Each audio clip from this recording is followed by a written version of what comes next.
300টি আসনেই প্রার্থী ঘোষণা করেছেন। এখন পর্যন্ত বিএনপি কোনো আসনে প্রার্থী ঘোষণা করেন নাই। এর পেছনের কারণ কি বলে আপনি মনে করেন? দেখেন, বিএনপি একটা সর্ববৃহৎ দল বাংলাদেশের, এবং প্রত্যেকটা সিটেই বিএনপির 3 জন 4 জন 5 জন করে হেভিওয়েট ক্যান্ডিডেট আছে। তারা সবাই যোগ্য, মেধাবী, পরিশ্রমী, ত্যাগী। তারা বিগত 16 বছর সবাই অত্যাচারিত হয়েছে। আর জামাত ইসলামী বাংলাদেশ তাদের বিভিন্ন সিটে তারা ক্যান্ডিডেট ডিক্লেয়ার করেছে, বাট অনেকেই তাদেরকে চিনে না।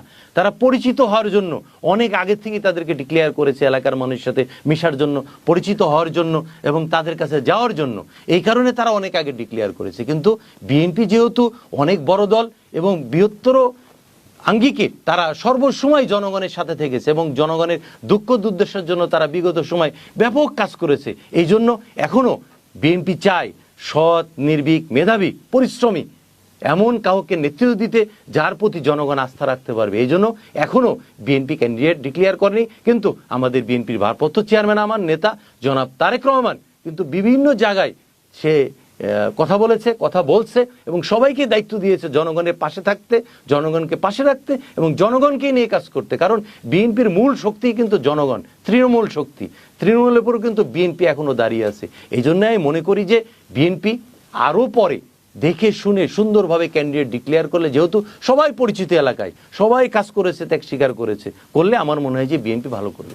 বর্তমানে বাংলাদেশ খুব অস্থির অবস্থা যাচ্ছে। স্বৈরাচার আওয়ামী সরকার পালানোর পরে আমরা যেটা কখনোই চিন্তা করি নাই।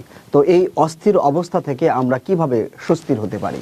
দেখেন, আমাদের ভারপ্রাপ্ত চেয়ারম্যান দীর্ঘদিন একটি রুমে, একটি টেবিলে, একটি চেয়ারে বসে এই স্বৈরাচার বিরোধী আন্দোলনের নেতৃত্ব দিয়েছেন এবং গণতন্ত্র পুনর্গঠনের আন্দোলনে সে নেতৃত্ব দিচ্ছেন। তো বাংলাদেশে যে অস্থিরতা বিরাজ করছে এর একটি মাত্র কারণ কিন্তু গণতন্ত্র নেই। বাংলাদেশের মানুষের আশা আকাঙ্ক্ষার প্রতিফলন হবে গণতন্ত্রের মাধ্যমে। এই কারণে যত দ্রুত গণতন্ত্র প্রতিষ্ঠা হবে তত দ্রুত বাংলাদেশের মানুষের যে সমস্যা, বাংলাদেশের মানুষের যে অস্থিরতা, বাংলাদেশের মধ্যে এই বিরাজমান যে সমস্যা, সেই সমস্যাগুলি সমাধান হবে। এই কারণে আমি মনে করি যত দ্রুত সম্ভব গণতন্ত্র প্রতিষ্ঠা হবে তত দ্রুতই মানুষের যে এখন যে পরিস্থিতি, সেই পরিস্থিতি সচল অবস্থা ধারণ করবে ইনশাআল্লাহ। পিআর পদ্ধতি সহ 5 দফা দাবিতে জামাত এখন পর্যন্ত আন্দোলন চালিয়ে যাচ্ছে। আপনি কি মনে করেন আগামী জাতীয় সংসদ নির্বাচনে যদি পিআর পদ্ধতিতে নির্বাচন না হয় জামাত নির্বাচনে যাবেন না? আমার ব্যক্তিগত অভিমত, বিশ্বাস, জামাত 100% নির্বাচনে যাবে। এর কোনো বিকল্প নাই না জামাতের নির্বাচনে যাওয়ার। সেকেন্ড হলো, দেখেন, পিআর পদ্ধতি হলে অনেক সমস্যা। প্রথম সমস্যা হলো পিআর পদ্ধতি হলে দুর্নীতি বাড়বে। কিভাবে বাড়বে? দল এমপি নমিনেশন দিবে, সিলেকশন করবে মানুষ। আমরা যে ভোট দিব, আমরা কিন্তু জনপ্রতিনিধি দেখে ভোট দিতে পারবো না, মার্কা দেখে ভোট দিব। তা আমার জনপ্রতিনিধি কে হবে এটা কিন্তু আমি সিলেকশন করতে পারবো না। দল ঢাকায় বসে জনপ্রতিনিধি সিলেকশন করে দিবে। সেক্ষেত্রে দুর্নীতি বাড়বে, কারণ এই সিলেকশন করার ওখানে দুর্নীতির সুযোগ থাকবে। সেকেন্ড হলো, এটা হলে দেশের যে অস্থিরতা অবস্থা এটা আরও বেশি বিরাজ করবে এবং দলগুলোর মধ্যে আপনার যে একটা সম্পর্ক এটা আরও নষ্ট হবে এবং একটি দলের সাথে আরেকটি দলের সম্পর্ক নষ্ট হবে এবং দেশের স্বাধীনতা, সার্বভৌমত্ব বিপন্ন হবে। এবং বিগত সময় বিভিন্ন দেশ এই পিআর পদ্ধতি যারা অবলম্বন করেছে তারা কিন্তু সবাই ওখান থেকে বের হয়ে আসতেছে। এই কারণে আমি মনে করি আমাদের প্রধান উপদেষ্টা ডক্টর ইউনূস সাহেব, উনি সর্বজন স্বীকৃত শ্রদ্ধাভাজন ব্যক্তি।